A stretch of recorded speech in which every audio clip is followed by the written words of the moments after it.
वंदे मातरम। आज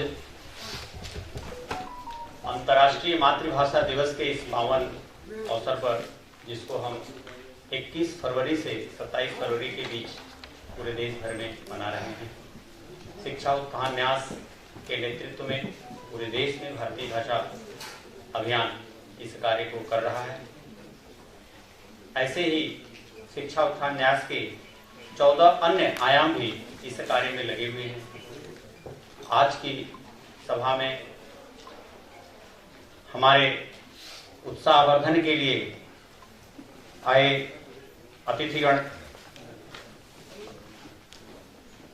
गणमान्य वक्तागण, श्रीमान मूलचंद गर्ग जी,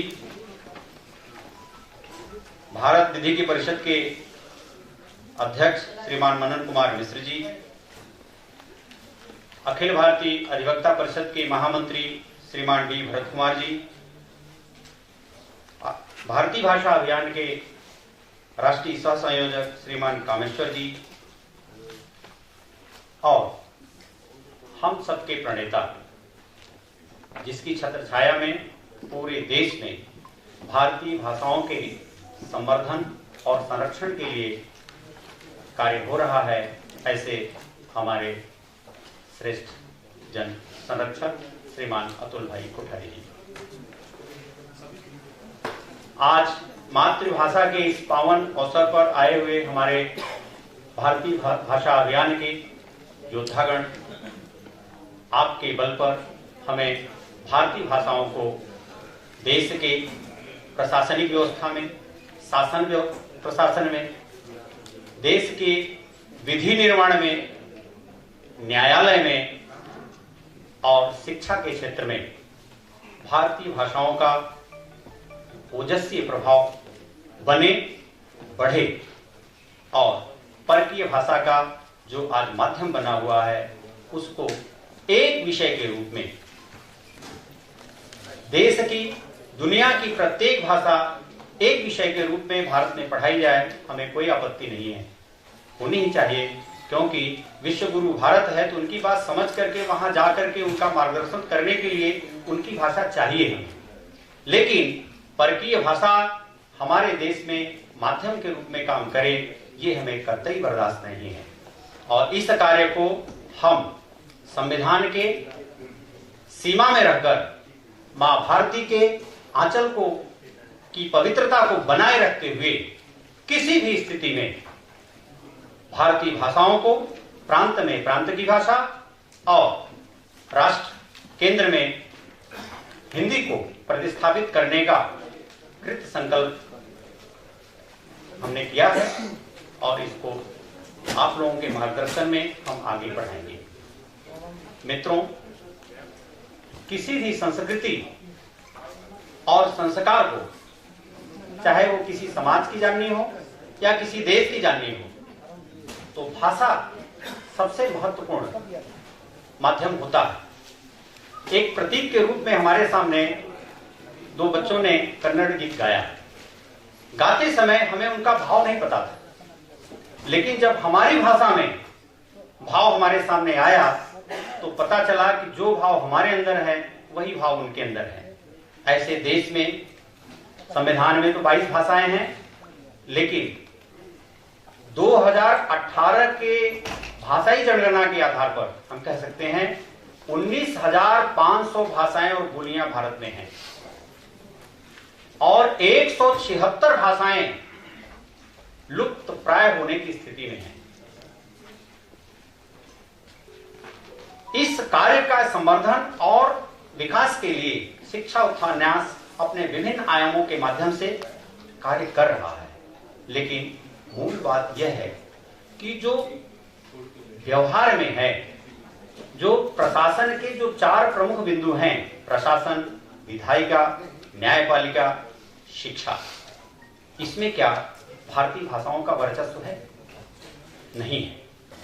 नहीं होने के कारण हम कितने पिछड़ गए हैं, हम कितने आगे हो सकते हैं, देश के विकास में हमारा कितना योगदान हो सकता है, हम इनसे वंचित रह गए।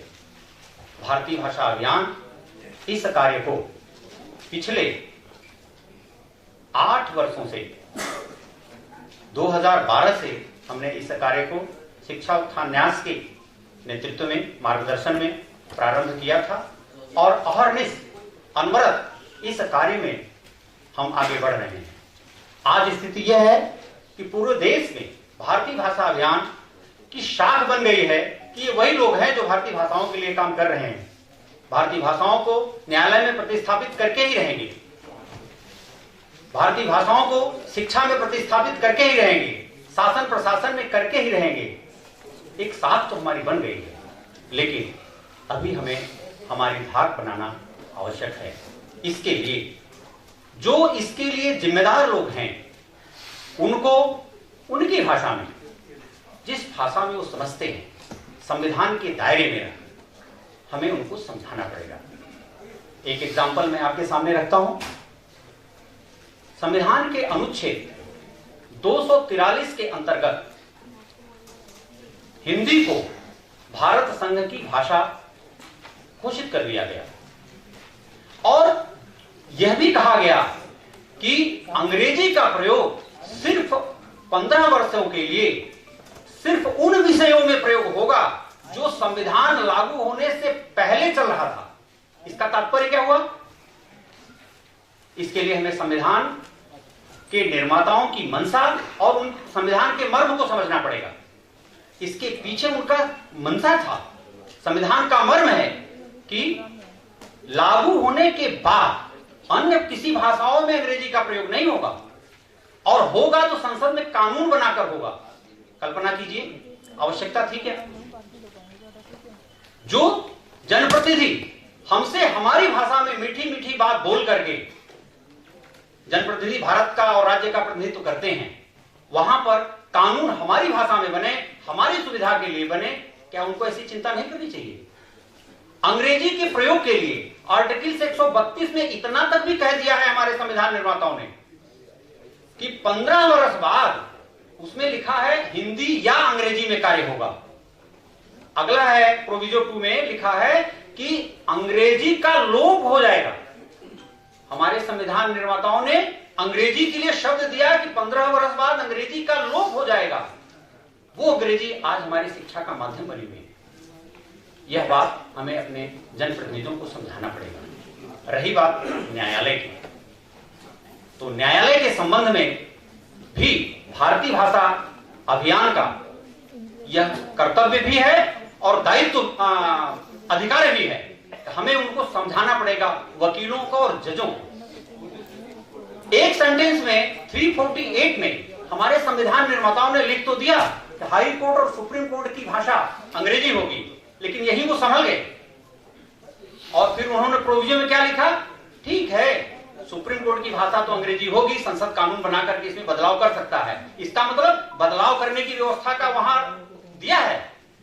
दूसरा, हाई कोर्ट के लिए उन्होंने उसी समय प्रोविजन डाल दिया कि राज्यपाल अपनी सहमति से उस राज्य में, उस राज्य की भाषा में उच्च न्यायालय की कार्यवाही सुनिश्चित कर सकता है। रही बात हाई कोर्ट के निर्णय की, तो इसमें भी संसद ने कानून बना दिया है और अलग से कानून बनाने की जरूरत नहीं है। भारतीय भाषा अधिनियम 1963 का सेक्शन 7 ये क्या कहता है? उसमें भी एक प्रोविजन डाल दिया। 3 तो कहता है कि English shall be continued in addition to Hindi, तो हिंदी तो वहां है, फिर हम प्रयोग क्यों नहीं कर पा रहे हैं? और 7 कह रहा है कि वहां का राज्यपाल अगर चाहे तो हाई कोर्ट के निर्णय को वहां की भाषा में प्रतिपादित करवा सकता है। तो फिर नए एक्ट की क्या जरूरत है? रही बात सुप्रीम कोर्ट की, तो सुप्रीम कोर्ट को भी अपनी मर्यादा का ध्यान रखना चाहिए। इस संविधान का निर्माण भारत की जनता ने बनाया है। भारत की जनता के कुशल क्षेम के लिए, भारत की जनता को न्याय दिलाने के लिए, भारत की जनता की गरिमा को प्रतिस्थापित करने के लिए, राष्ट्र की एकता को स्थापित करने के लिए हमने संविधान बनाया है। और ये जो संस्थाएं हैं, कार्यपालिका, न्यायपालिका, विधायिका, ये हमारे कार्य के लिए, हमारे कुशल क्षेम के लिए व्यवस्थापक हैं, सुपरवाइजर हैं। इनका काम है हमारे लिए करना। तो क्या सर्वोच्च न्यायालय को हमारी इस असुविधा का ध्यान नहीं होना चाहिए? न्यायालय न्यायाधीशों के लिए बना है या न्यायालय जनता के लिए बना है? इस स्थिति में हम आप सबसे एक ही निवेदन करते हैं कि देश हमारा है। यह देश की एक बहुत बड़ी समस्या है। आजादी के बाद ये पहली बड़ी समस्या है जिसका समाधान हमें शिक्षा उत्थान न्यास के नेतृत्व में भारतीय भाषा अभियान के साथ मिलकर के करना है। आइए इस अवसर पर हम आप सबका आह्वान करते हैं कि हम किसी प्रांत के होंगे, हमारी कोई भी मातृभाषा होगी, हम उसका सम्मान करेंगे, अपना जीवन वहां से प्रारंभ करेंगे। लेकिन मां भारती के चरणों में आग्रह करते हुए मैं एक ही बात कहूंगा कि बेशक मेरी मातृभाषा कुछ हो, लेकिन भारत मां के आंचल में जब अंतिम क्षण, अंतिम श्वास लेने का मौका आए तो दो चीजें जो कि हमारे संविधान में नहीं है, एक तो भारत का आंख बंद हो तो भारत राष्ट्र का चित्र दिखाई पड़े, और कान अगर कुछ भी काम करता हो तो राष्ट्र भाषा सुनाई पड़े। इन्हीं शब्दों के साथ मैं अपनी बात को पूरा करूंगा।